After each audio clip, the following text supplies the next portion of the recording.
நல்லது பண்றதுக்கு அரசியலுக்கு வாங்கடா, கொள்ளை அடிக்கிறது கொலை பண்றதுக்கு அரசியலுக்கு.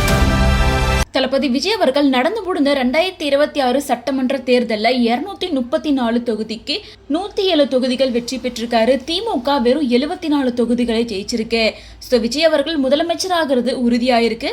ஸோ பலருமே அந்த மூமெண்ட்டை பார்க்கறதுக்காக தான் ரொம்ப ஈகராக இருக்காங்க அப்படின்னு சொல்லலாம்.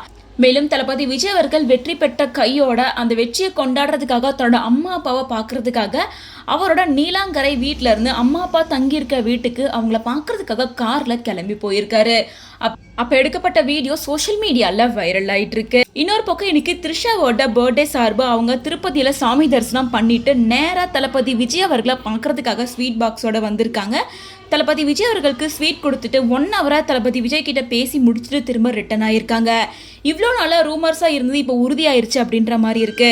அதாவது தளபதி விஜய் அவர்கள் த்ரிஷா கூட சேர்ந்து அரசியல் பண்ண போறாங்க, த்ரிஷாவும் அரசியல ஜாயின் பண்ண போறாங்க அப்படின்னு பல விஷயங்கள் போயிட்டு இருந்த நிலையில இன்னைக்கு எலெக்ஷன் ரிசல்ட் ஆகுதுமா பர்த்டே முடிச்ச கையோட தளபதி விஜயை பார்க்கறதுக்கு நேரா விஜயோட வீட்டுக்கே வந்திருக்காங்க. இன்னைக்கு எலெக்ஷன் ரிசல்ட் அப்படின்றது எல்லாருக்கும் தெரியும். மொத்த மீடியாவும் விஜய் வீட்டு வாசல்ல தான் இருப்பாங்கன்றத தெரிஞ்சுக்கிட்டு த்ரிஷா வந்திருக்காங்கன்னா கண்டிப்பா அவங்க டிவி கீழே ஜாயின் பண்ண போறாங்க அப்படின்றது உறுதியாயிருச்சு அப்படின்னு சொல்லிட்டு பலருமே இந்த விஷயத்தை செலிப்ரேட் பண்ணிட்டு வராங்க.